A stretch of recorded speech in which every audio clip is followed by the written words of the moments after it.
ബാലേട്ടാ, എന്റെ ജീവിതത്തിൽ ഏറ്റവും വലിയ സന്തോഷം എന്താണെന്നറിയാമോ? ബാലേട്ടൻ എന്റെ ചേട്ടനായിട്ട് കിട്ടിയത്. മക്കളെ, എന്റെ ചേട്ടനാണ് ബാലേട്ടൻ. മണ്ണപ്പം ചുട്ടു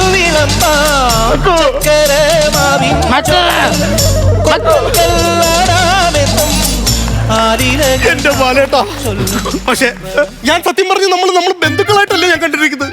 എന്റെ സ്വന്തം ചേട്ടനെ പോലെ എന്റെ സ്വന്തം ചേട്ടനോട് ഞാനൊരു സത്യം മറച്ചു വെച്ചു. ബാലേട്ടാ, ബാലേട്ടൻ ഒന്നും ധരിക്കരുത്. എവിടെ പോണു? എവിടെ പോണെന്ന് ഒന്നും ധരിക്കല്ലെന്ന് പറഞ്ഞു ഒരു കളഞ്ഞിട്ട് വരാം. നീയില്ലാതെ നിൽക്കുന്ന കാര്യമല്ല ഞാൻ പറഞ്ഞത്. പിന്നെ നീ എന്തോ പറഞ്ഞത്? എന്റെ ബാലേട്ടാ, വേറെ ആരും അറിയരുത്.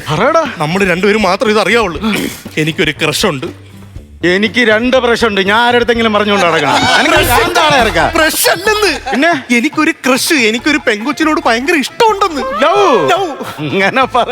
അപ്പൊ അതുകൊണ്ടേ ബാലേട്ടന്റെ കല്യാണം കഴിഞ്ഞതിന്റെ അടുത്ത ആഴ്ച ഞാൻ ആ പെണ്ണിനെ ഇങ്ങോട്ട് വിളിച്ചോട്ട് വരും. അതെന്തോന്ന് സംസാരം മക്രു? അല്ല, എന്തോന്ന് സംസാരം മക്കു? എടാ, ബാലേട്ടന്റെ കല്യാണം കഴിഞ്ഞു കഴിഞ്ഞാൽ ഞങ്ങൾ നേരെ കൊടൈക്കനാലിലോട്ട് ഞങ്ങൾ ഹണിമൂണിന് പോവല്ലേ? ഒരു ദിവസം 15,000 രൂപയുടെ റിസോർട്ടാണ് ബുക്ക് ചെയ്ത് വെച്ചേക്കണത്. 15 ദിവസത്തേക്ക്. കല്യാണം വരെ നോക്കി നിൽക്കണ്ട. നിനക്ക് ഇഷ്ടപ്പെട്ട പിന്നെ വിളിച്ചോണ്ട് വാടാ. അല്ല, ഞാൻ അങ്ങനെ വിളിച്ചോണ്ട് വരാൻ നേരത്ത് ചേട്ടൻ നിൽക്കാൻ നേരത്ത് അനിയൻ കെട്ടിക്കൊണ്ടു വന്നു എന്നുള്ളൊരു ഇതാകത്തില്ലേ? ബാലേട്ടൻ ഉണ്ടല്ലോ, എന്തിനാണ് നോക്കണേ? വിളിച്ചോണ്ട് വാടാ പോയി. കുഴപ്പമില്ലേ? എന്തിനാ ടെൻഷൻ അടിക്കുന്നത്? അങ്ങനെയാണെന്നുണ്ടെങ്കിൽ ഒരു സത്യം പറയട്ടെ. പറ. ഞാൻ ബാംഗ്ലൂരിൽ നിന്ന് വരുന്ന വഴിക്ക് അവളെയും വിളിച്ചോണ്ടാ ഇങ്ങോട്ട് വന്നത്. മക്കു, എനിക്ക് അറിയാറുന്നടാ നിന്റെ ഉടായ്പൊക്കെ.